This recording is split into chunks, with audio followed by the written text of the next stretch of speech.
Assalamualaikum warahmatullahi wabarakatuh. Saya Ayu Eka Nur Aziza dengan NIM akhir 118. Di sini saya akan menyampaikan sedikit terkait mata kuliah Hukum dan Masyarakat, di mana dalam mata kuliah ini telah membahas 14 materi. Materi yang pertama yaitu mengenai pengertian dari hukum dan masyarakat serta sosiologi hukum. Hukum adalah suatu aturan yang dibuat oleh manusia untuk membatasi tingkah laku manusia agar dapat terkontrol. Sedangkan masyarakat adalah sekumpulan individu atau orang yang hidup bersama.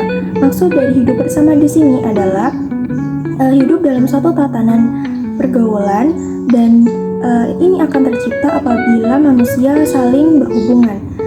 Sementara sosiologi hukum adalah ilmu yang mempelajari tentang perilaku manusia, kemudian bagaimana hukum itu dapat ditegakkan dan hubungan timbal balik antara hukum dan gejala-gejala sosial.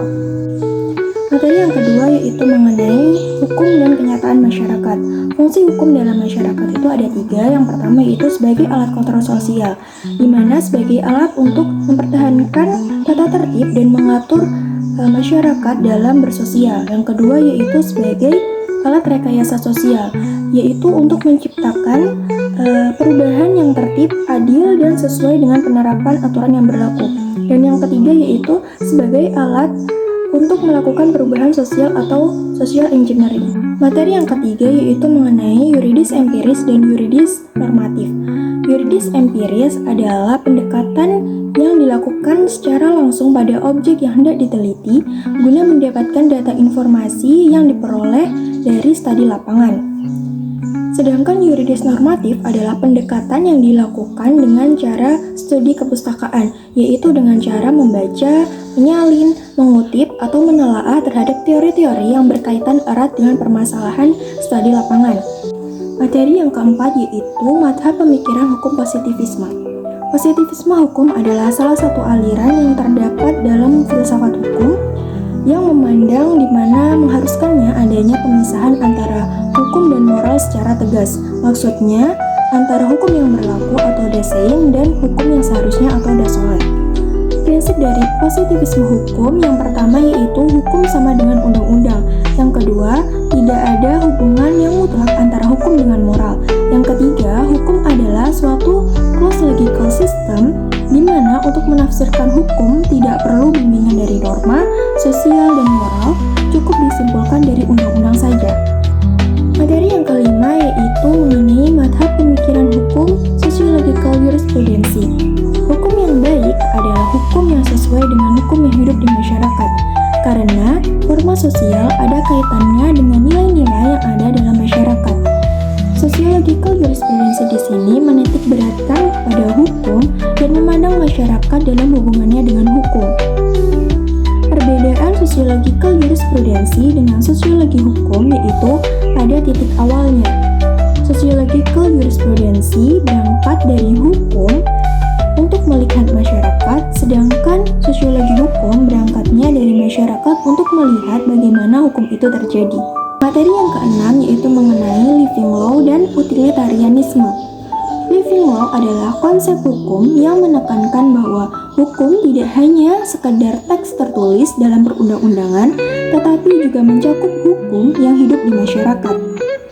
Living law menawarkan perspektif bahwa hukum adalah bagian integral dari kehidupan sosial dan tidak dapat dipisahkan dari konteks sosial budaya masyarakat. Sedangkan utilitarianisme adalah salah satu aliran filsafat etika yang berfokus pada konsekuensi dari tindakan seseorang dalam menentukan moralitas suatu perbuatan. Materi yang ketujuh yaitu pemikiran Emile Durkheim dan Ibnu Khaldun. Emile Durkheim lahir pada 15 April tahun 1858 di Prancis. Teori-teori berdasarkan dari pemikiran Emile diantaranya yaitu teori solidaritas sosial, teori fakta sosial, teori tentang agama, dan teori tentang bunuh diri. Yang selanjutnya yaitu Ibnu Khaldun. Ibnu Khaldun ini lahir pada 27 Mei tahun 1332 Masehi di Tunisia. Ibnu Khaldun memperkenalkan konsep asabiyah, yakni solidaritas kelompok yang menjadi dasar kekuatan dan stabilitas suatu komunitas atau negara. Materi yang kedelapan yaitu pemikiran hukum, Max Weber dan H.L.A. Hart. Weber lahir pada tanggal 21 April tahun 1864 di Jerman. Konsep utamanya yaitu rasionalisasi hukum. Pendekatan yang digunakan Weber menggunakan pendekatan empiris dan interpretatif yang menekankan pada tindakan sosial dan struktur kekuasaan dalam masyarakat. Karyanya yang terkenal adalah Semangat Kapitalisme dan Etika Protestan, di mana nilai-nilai agama mendorong suatu perubahan atau kemajuan. Selanjutnya yaitu H.L.A. Hart. Hart lahir pada 18 Juli tahun 1907 di Inggris. Konsep utama Hart adalah Rule of Recognition.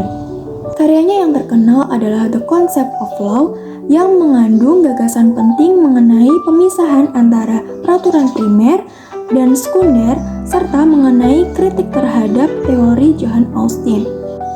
Materi yang kesembilan yaitu Effectiveness of Law. Effectiveness of Law atau efektivitas hukum adalah kemampuan hukum untuk menciptakan atau melahirkan keadaan yang dikehendaki atau diharapkan oleh hukum. Faktor-faktor yang mempengaruhi efektivitas hukum menurut Supriyono Sukanto diantaranya yaitu kaidah hukum, kemudian penegak yang integritas dan profesional, sarana prasarana yang berfungsi dan bisa dimanfaatkan, serta kesadaran masyarakat. Materi yang ke-10 yaitu Law and Social Control. Social control bertujuan mencapai keserasian antara stabilitas dengan perubahan dalam masyarakat.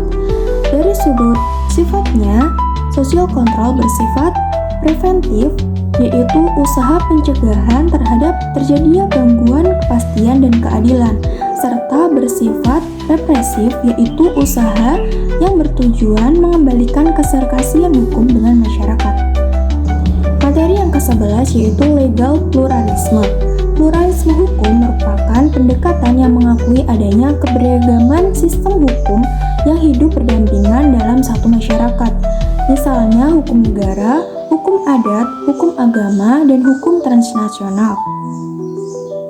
Pendekatan ini lahir sebagai kritik terhadap pandangan hukum tunggal yang hanya bersumber dari negara dan lebih mencerminkan realitas sosial masyarakat yang kompleks dan majemuk. Materi yang ke-12 yaitu Progressive Law. Progressive Law adalah pendekatan hukum yang menekankan bahwa hukum harus selalu berkembang seiring dengan perubahan sosial, budaya, dan moral masyarakat.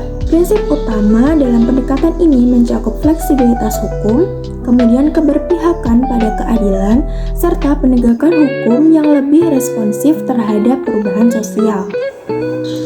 Materi yang ke-13 yaitu Social Legal Studies. Social Legal Studies adalah pendekatan interdisipliner yang menggabungkan analisis hukum dengan perspektif ilmu sosial untuk memahami hubungan antara hukum dan masyarakat. Teori-teori dalam Social Legal Studies yaitu teori struktural fungsional, teori konflik, dan teori interaksi simbolik. Materi yang terakhir yaitu pendekatan sosiologis dalam studi hukum Islam. Pendekatan sosiologis dalam studi hukum Islam adalah metode yang menempatkan hukum Islam dalam konteks realitas sosial, bukan sekedar sebagai kumpulan norma normatif. Tujuan dan fungsinya adalah sebagai metodologi untuk memahami corak dan stratifikasi dalam suatu kelompok masyarakat, yaitu dalam dunia ilmu pengetahuan. Dalam pendekatan sosiologis, minimal ada 3 teori yang digunakan, yaitu teori fungsional, teori interaksionisme, dan teori konflik. Demikian yang bisa saya sampaikan mengenai materi-materi dalam mata kuliah hukum dan masyarakat. Semoga materi-materi tersebut bisa bermanfaat untuk kita semua. Sekian dari saya. Wassalamualaikum warahmatullahi wabarakatuh.